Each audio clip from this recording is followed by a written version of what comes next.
हम पूर्व जन्मों में जितना पढ़े हैं, जैसा कर्म किए हैं, जैसी संगत किए हैं, और इस जन्म में हम जैसा कर्म किए कर रहे हैं, जैसा संगत कर रहे हैं, जितना पढ़ रहे हैं, ये सब कुछ हमारे आत्मा के साथ समाहित हो रहा है। जय श्री कृष्ण। आप सभी भक्तों को पंडित श्री लल्लन पांडे का जय श्री राम, जय श्री कृष्ण। मित्रों, कई भक्तों ने पूछा है भाग्य कैसे बनता है।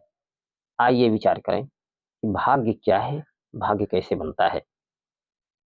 यह बात सन 2000 की है।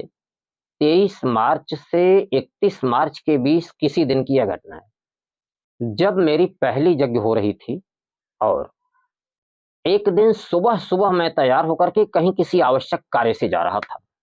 मैं बहुत तेजी से जा रहा था, क्योंकि सुबह 7 बजे यज्ञ शुरू होने से पहले ही मुझे लौट आना था। गांव में एक जगह 4-6 लोग बैठकर कुछ बातें कर रहे थे। उन्होंने हमें रोका, बाबा जी जरा सा रुकिए। मैं रुक गया। अब एक भक्त पूछे, समीप आ गए और मेरे पास आए, पूछे, बाबा जी हम लोग अभी अभी यही चर्चा कर रहे हैं, बात कर रहे थे कि महाराज जी बहुत अच्छा प्रवचन करते हैं और कितना पढ़े हैं। और मित्रों, मैं सोचने लगा कि मैं कितना पढ़ा हूं।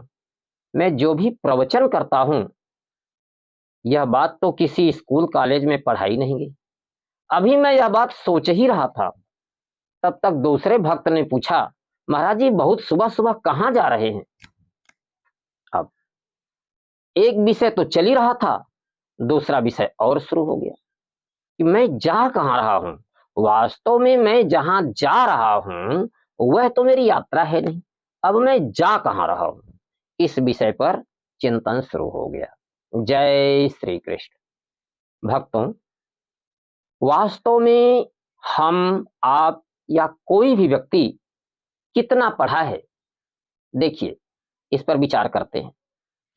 हम प्रायः देखते हैं कि कुछ लोग बहुत बुद्धिमान होते हैं, उनकी कॉलेज की जितनी डिग्री है उससे वे कहीं ज्यादा प्रतिभावान होते हैं।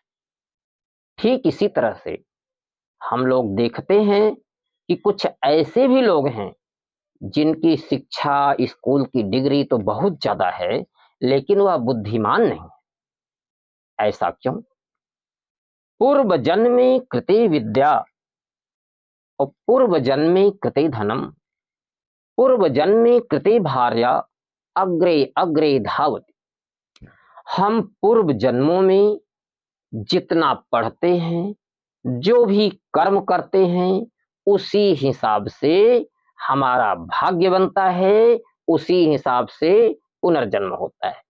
यही कारण है कि हम देखते हैं घर परिवार समाज में कुछ ऐसे बच्चे होते हैं जो जन्म से ही बहुत मजबूत शरीर, सुदृढ़ व्यक्तित्व और व्यवहार कुशल, तीव्र बुद्धि और होनहार होते हैं। जबकि हम देखते हैं कि कुछ और बच्चे ऐसे हैं जो स्वभाव शुरू से ही मंद बुद्धि, डरपोक और कमजोर शरीर के होते हैं।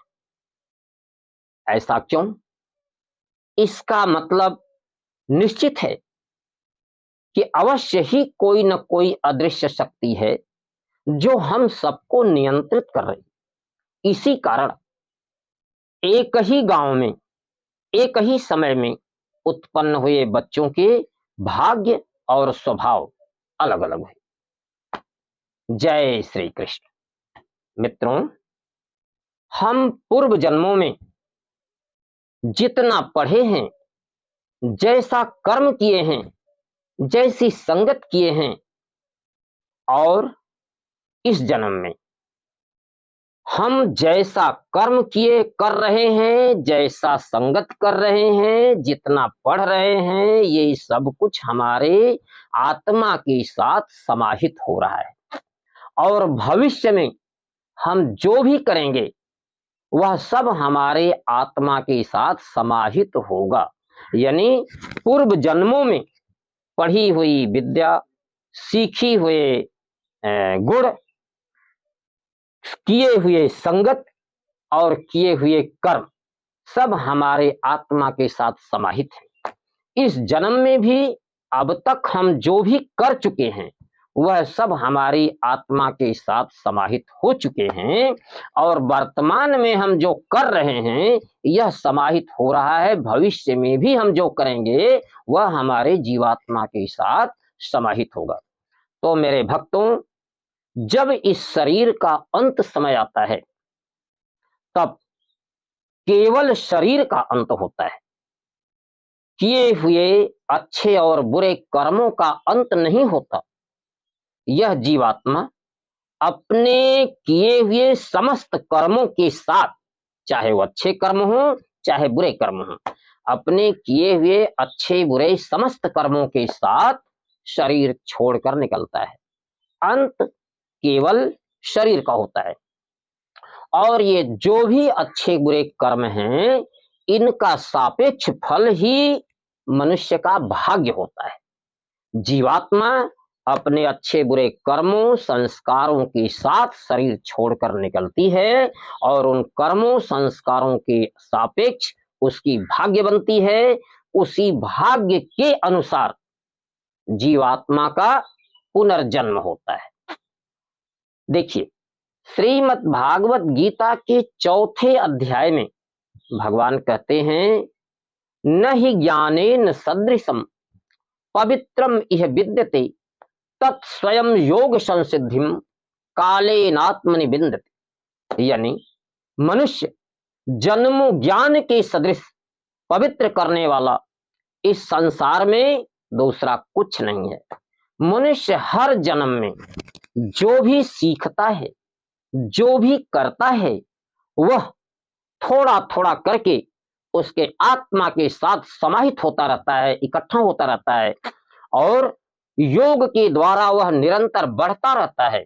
वह संचित हुआ ज्ञान इस जन्म में स्वयं समय आने पर प्राप्त हो जाता है।